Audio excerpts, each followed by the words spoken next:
Hi, Léa. Hello, Good hi. to have you here. I actually had to take off my jacket because it's quite hot here, close to the Schmine. How was the trip here to Winterthur? It was good. It's It was good. nice. I Always think you, nice to come back. yeah, she's actually coming back. She was here already a couple of years ago. Her company is not fresh anymore. She's not even a startup anymore. Can we say that? So you're grown up already, I We're think. still fresh, though. Fresh, yes, of course, but yes, since 5 years already. Wow. So Yeah. congratulations to that. And I'm wondering, actually, when I prepared myself here for our discussion of our talk, I saw that you are only CMO in your very own company. So she founded this Carvolution company 5 years ago, but you're only CMO. Why not CEO? Well, I don't know why everybody wants to be a CEO. I think it can be very stressful overall. But when I started with Carvolution, I was 23 years old, and I think I had a very clear idea of what my strengths are, but also what my weaknesses are, and I had no experience in leading people or really growing a company, and this is why I thought, okay, but maybe it's a strength to find the right person to be our CEO, and we're very happy with all of you. So.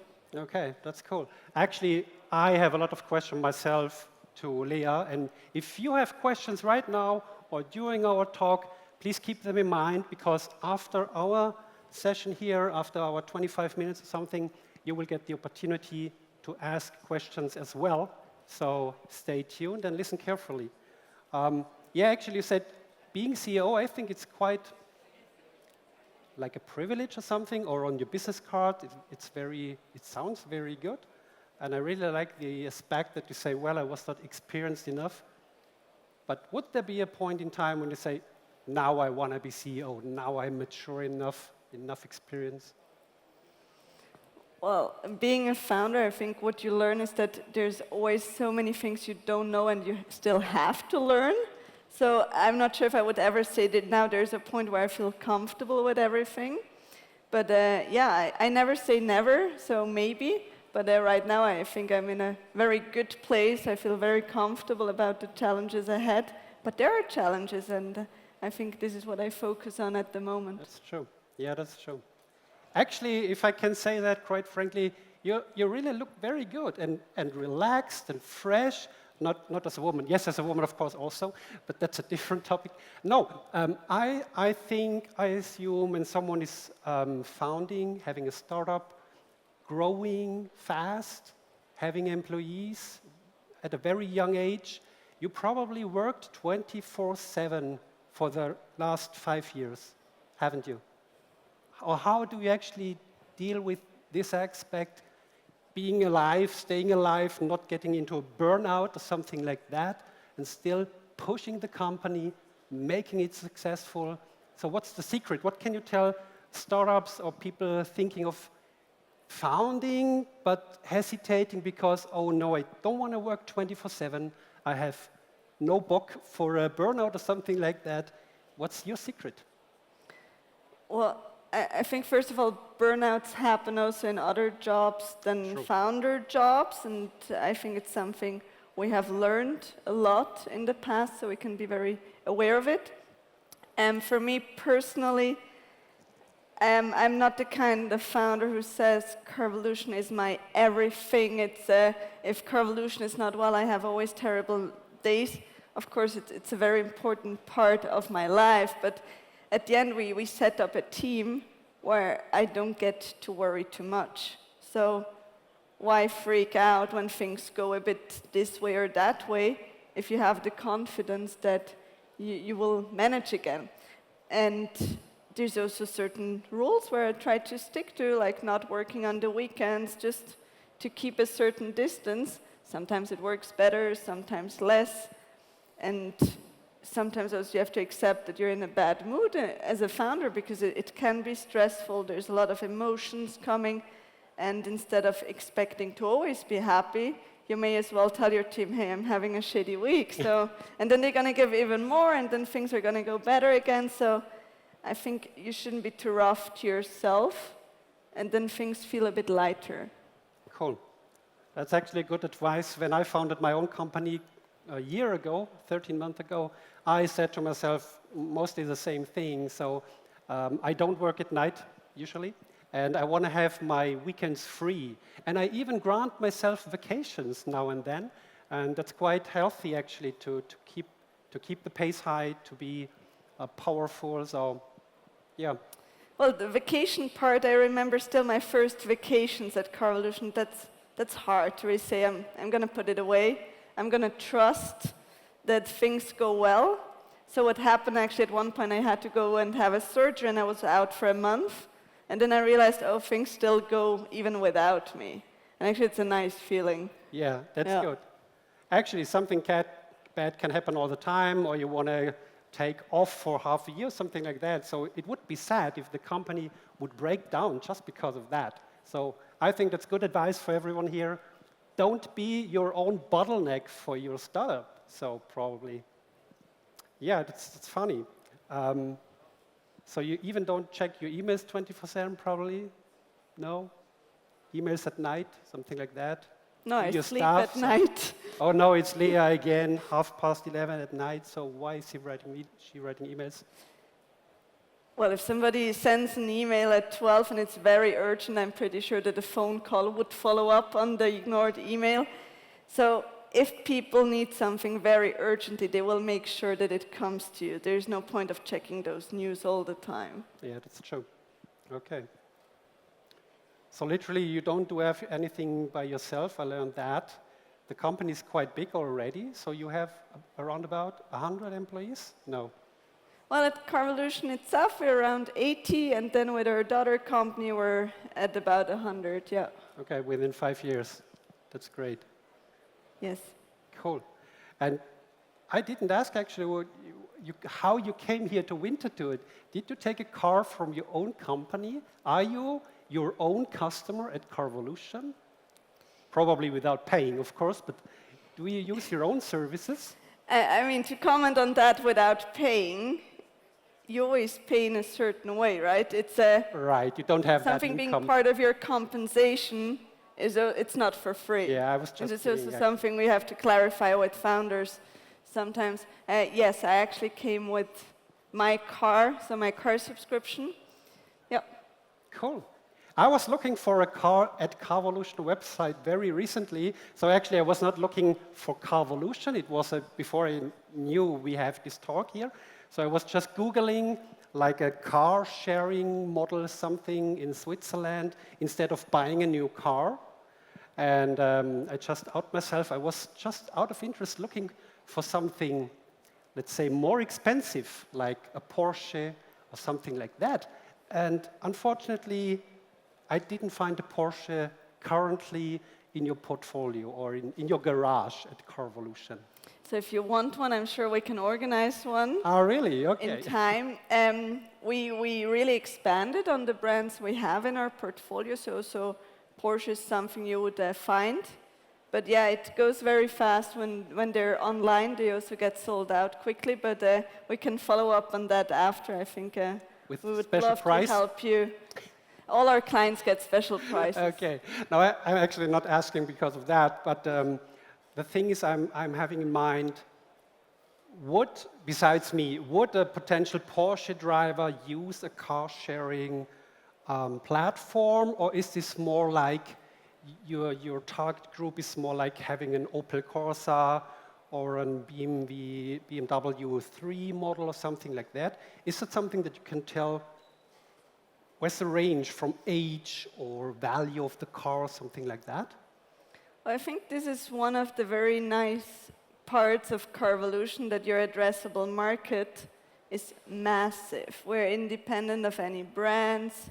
We have flexible durations, so it's really from somebody who just passed their driver license, is maybe on a still tight budget, up to the retired person who simply doesn't know how much longer they will be able to drive because maybe of the quality of how they see or how they feel in terms of health.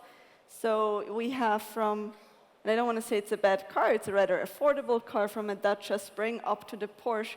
We cover this diversity of needs one can have when it comes to car brands. Yeah. All right. Okay. And may I assume if someone would ask for a Bentley or Lamborghini or what they're out there, something like very, very expensive, is that something that you said, no, that's not part of our business plan, we don't want to go into that segment?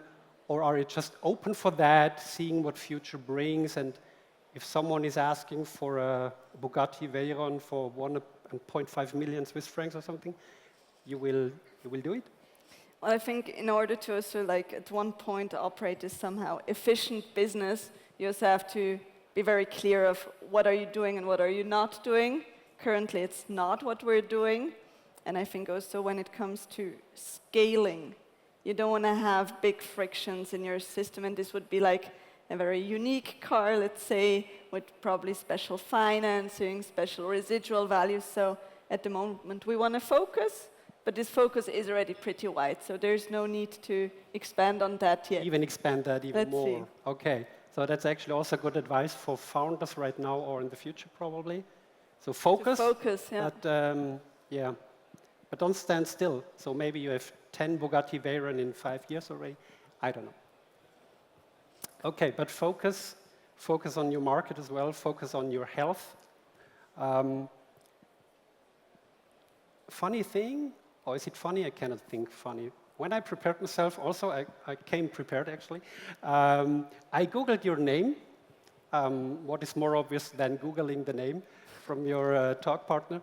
So I found out that you were on the Forbes Under 30 list in 2020. That's what Google told me. And my question is, besides that it's, I think, a great honor to be on this list.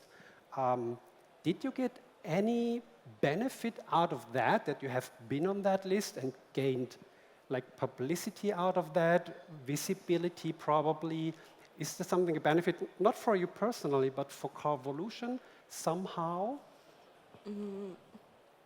I mean, yes, of course. When you start a business, it's not as if people care about your business. Like, you're the first person to care about, and you somehow have to make sure that people learn about it and even listen to you. And so this visibility for PR or telling your story, it helped us at the beginning mainly with recruiting, so that people would read and actually want to work with us.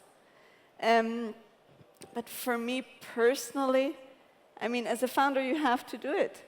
There's no way around. It's your job to make your startup visible, and if you don't like it, then maybe get somebody into your founder team who likes to do it, but without that you cannot grow a business not talking to anybody about it. Not to clients, not to investors, not to potential talents working for you. So it's difficult if you don't want to go that road. Of course, actually I didn't have in mind that you would say, Forbes Under 30, no, I don't care, just go away, I don't like the publicity, but more like the article has been published and the next day you got a call from somewhere around the globe saying, wow, I want to invest in your company, I saw this article, you're so a nice person, more this kind of style?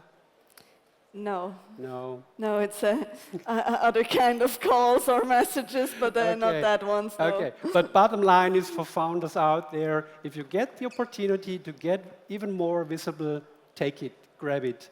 Don't be shy or don't say, no, I don't want to go to SRF1, that's not so famous. So just take every chance you can get visible to boost your business and probably getting even more investors later on. Is this a thing that you don't only need the investments like venture capitalists from in the beginning, you only need it or also need it later on? Is that a thing or? It's difficult for me to answer because I definitely went to a rather capital-intensive business with cars. So if we wouldn't have had external money from the beginning, we would still be at, a very affordable car. But we needed it from the beginning. It was part of our case to be able to get into a way how we can finance the fleet. But I don't believe that there's the right time. It depends on your business and when it makes sense. And I think, therefore, for founders overall, we always like to think if this is the plan, this is how it's going to work. But I think most founders, having run or operating companies for a couple of years, it always costs more and takes longer than you expect. All right. So if you want to do a round, maybe do a bit of a bigger round. If you're calculating your plan, maybe think that it can take a bit longer and don't always go on the edge. Mm-hmm. I think this can also add a lot of stress then if it's always like, oh, I don't know. Actually, that's what I heard when I was walking around just a half an hour or something like that from a workshop, the do's and don'ts when funding in the beginning of a startup.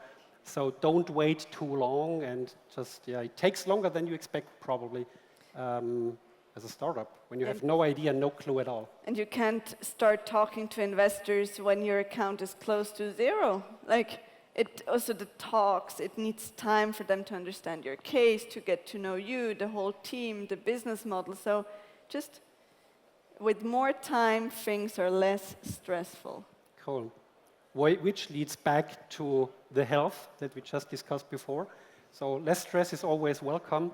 But you just mentioned, or we talked about external money. I think you used the term external money. So what about internal money? If I think founding a company where cars are involved, and cars are expensive, how much money do I have to put in myself? When I don't have $1 million of Swiss francs already in my pocket, should I try to start up? Should I don't? Should I have or take more time to get spare money by myself? Or could I even start with 10,000 Swiss francs from my own very own banking account? Or is this something that venture capitalists don't like if you have not enough own money in your company? So when I was at 23, it's not as if I had 10,000 francs in my bank account. Like, it was a sharp calculation of how I'm going to pay my shared flat. All right. So, but I actually, what I did, I called my dad and I explained to him, look, I know you thought I would go now back to university to actually do a master's degree, but I would like to change plans. And it's the following: I'm going to start a business. It's going to be in automotive, and here I have a suggestion in which you give me 20,000 francs, and this is how I'm going to pay it back. And he was like, yeah, sounds like a plan, but I'm not sure it's going to work. But then we did it that way. I paid back the money. And what I did then with the first salaries I also started getting, I put money, like, first of all, to pay him back, and the other one also to reinvest in the next round. And I think this was, if you would look at the numbers, it was a very small number. It was peanuts in the full round. But it was more about my personal commitment, and investors are not stupid. They would see, like, I'm all in financially. Yeah. It's not much money, but I'm in with this company. And I think this gave a very strong signal to them. I also got their feedback saying, hey, we don't expect that, but we like seeing it. Yeah. And I think this was something that kind of stuck to my head, saying, yeah, but this is how I believe a founder should think and feel about his company. Okay, so the very first investor was your dad. So No, yourself. he wanted to invest himself, and I said, no, that's my thing. You go on the stock market, wherever. All right, okay. But just the message to founders probably is be creative with finding money. Ask your parents, grandparents, uncles, friends. I have no experience with friends. It can ruin a friendship, actually, when money is involved. So probably we should be careful there. But I think the key word here is commitment, as I understand, to commit yourself, the very own money, that the external investors see, oh, wow, if that is not working, she is broke. I think that's a very strong signal, I can imagine, yeah.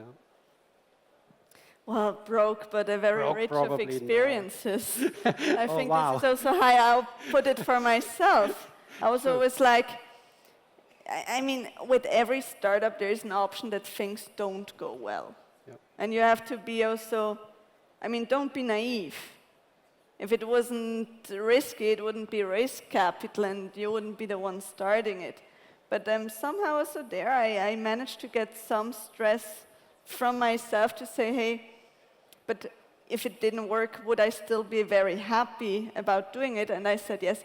And then when it comes to investors, you said before you have to be creative and get money maybe from friends and family.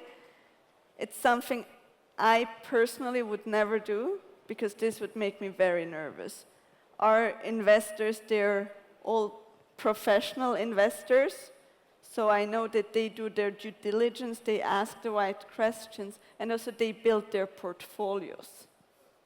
And this is where I trust their capabilities to know, they understand the risk, they understand the potential, and they have made their judgment on it. So it's not, hey, I tricked you into something, or I put pressure on you. This is business also somehow. Yeah. And this is how I can also give it a certain distance. That's cool. That's actually a good point, yeah. So it's not only the money that you get, you also get all of the other stuff, like the know-how, the knowledge, the experience. Of course. From investors, yeah. I actually would also avoid getting money from friends and family, so yeah. I had kind of a loan from my dad, though, when I built my own house a couple of years ago, but, well, different story. I mean, I see it's a very privileged thing to say. I imagine if I was under pressure and I would need money immediately, I would open every door I can. But if there's a way not to do it, I feel more comfortable that way. Yeah, that's understandable, actually, yeah. Cool. So you can start even with not so much money in the banking account. Would you do it again, the same way, exactly? If you look back 5 years, that's always a dumb question, I know. So if with the knowledge from today, 20 years back, I would do a lot of things different, but then I would not be the person that is sitting right now here in front of you. So, but I want to ask anyway, are you happy with it, how it developed overall? I'm very happy where we are today with this company. I'm very happy of the way how we got there. Would I do things differently if I knew today the things I know? Of course, otherwise I wouldn't have learned anything, and that would be a very sad thing to say. But I think a lot of things we were so lucky. Like sometimes things come together and they work well and you try again. And I think there we bring the right energy to it, the right motivation. We found great people to join the team, and that's, yeah, of course we work a lot, but it's also somehow luck sometimes, I think. Yeah, that's true. And one or two things that you think, looking at the past, if I would found my next company, or a very good friend is asking me, hey, Léa, I have a great idea, I want to build my startup. What's the most important thing, or what mistake did you make that I should avoid at any cost? Do you have something in mind right now? This one thing or two, probably? I don't think that I have yet enough experience still with the whole funding thing to give people this kind of one advice. I just believe to be very clear about yourself and what you want from it. It's what really gives you the energy to keep going. And I would personally never judge somebody's idea, because I can only imagine how crazy it must have sounded for people when I told them I would do something in automotive. I could barely drive a car. So why would I judge somebody? And this is where I believe also great founders start to be like, hey, I believe I can do it. And this is like the first thing of doing it. If you have all the doubts and you're worried all the time, this is heavy. And I never had this. People always told me, like, yeah, sounds good. I was like, yeah, it sounds good. And more people saying it, and all of a sudden we have Carvolution. Okay, that's probably the dream that every founder has in his mind. Everyone will love me. They are waiting for me. I have this great idea.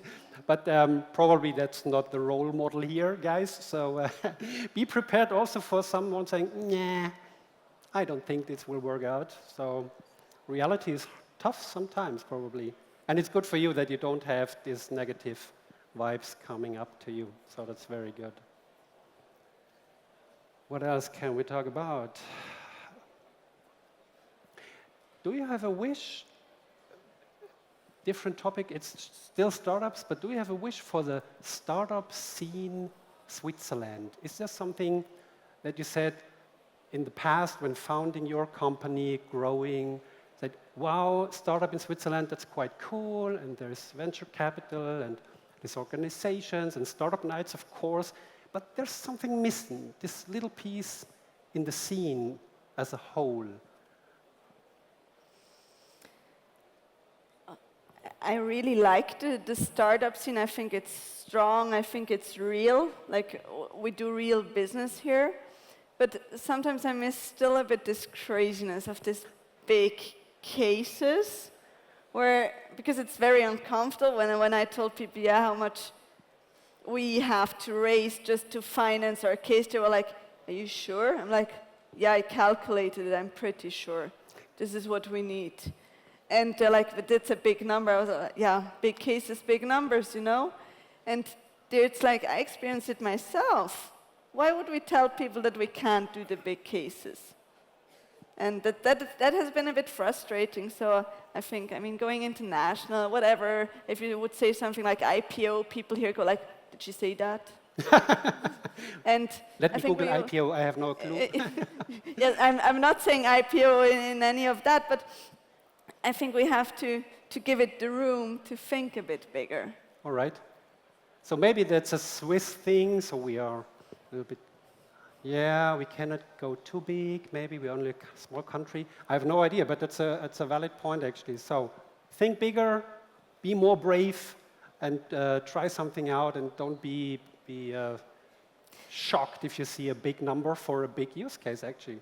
And usually if the case you're working on, if it doesn't work, it doesn't work on a small scale, it doesn't work on a big scale. So the result is pretty much the same. So why not aim for the big one if you can somehow gather all it needs? Yeah, think big. That's something you hear from America all the time, or American business, I have no idea. Cool. How big will Carvolution be in, let's say, 7 years, 2030?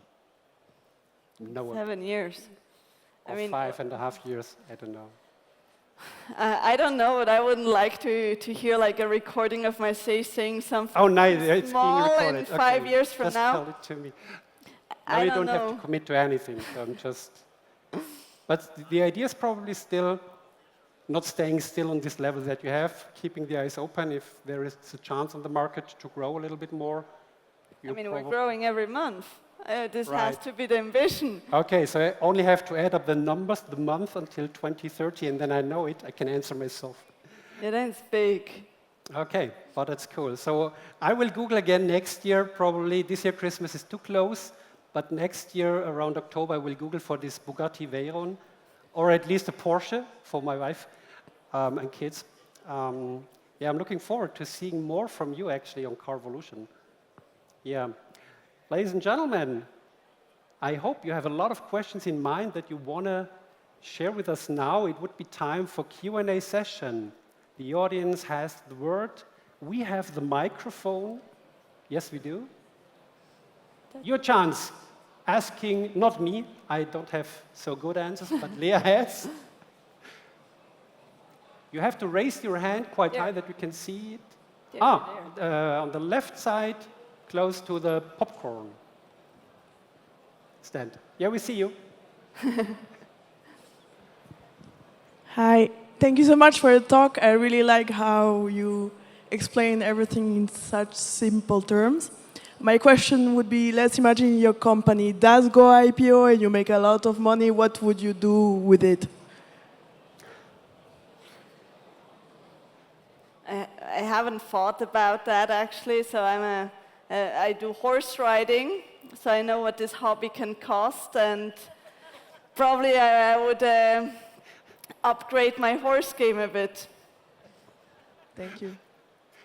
So IPO means getting rich as a funder. So I have to get an idea for a startup. Go IPO. Okay, another question. Thank you so much for your explanation. Sounds really great. I wonder, how did you come up with the idea of Carvolution?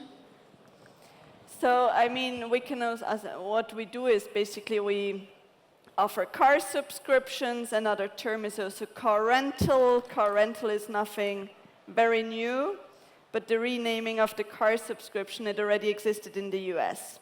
So what happened then, my ears were a bit in the US.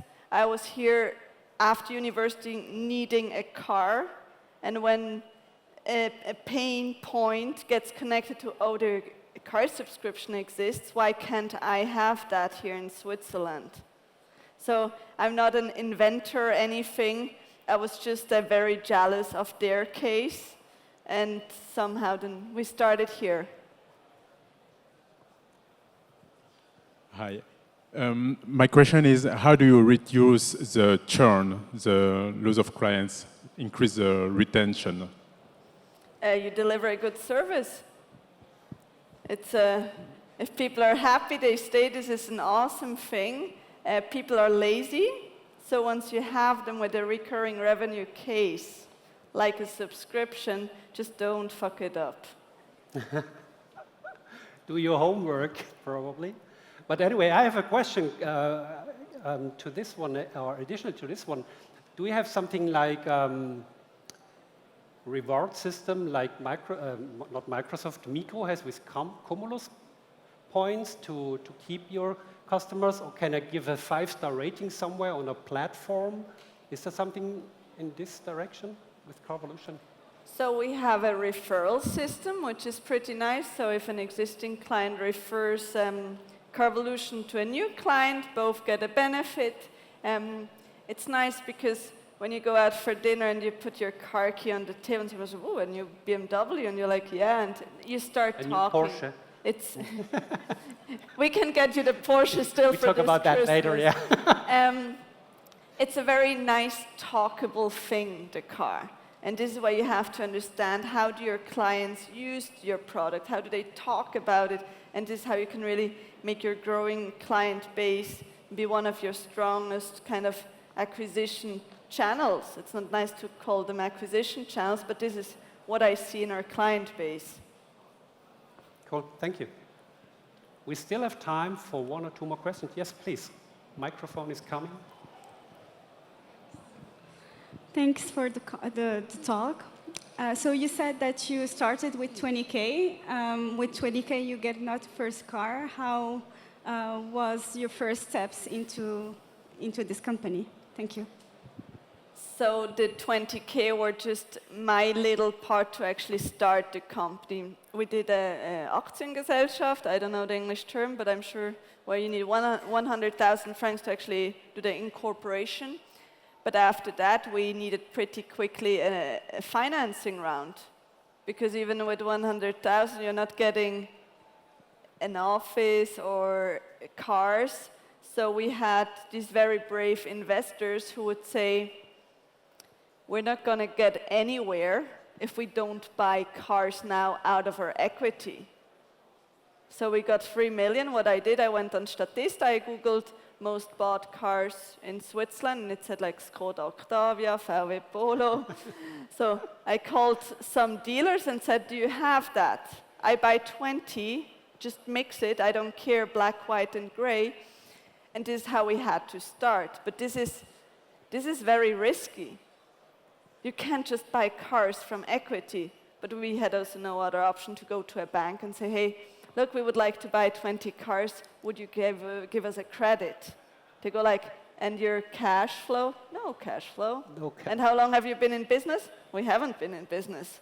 So they come with their red marker and you're out. So this is, without investors, we wouldn't be anywhere. Thank you very much, Léa.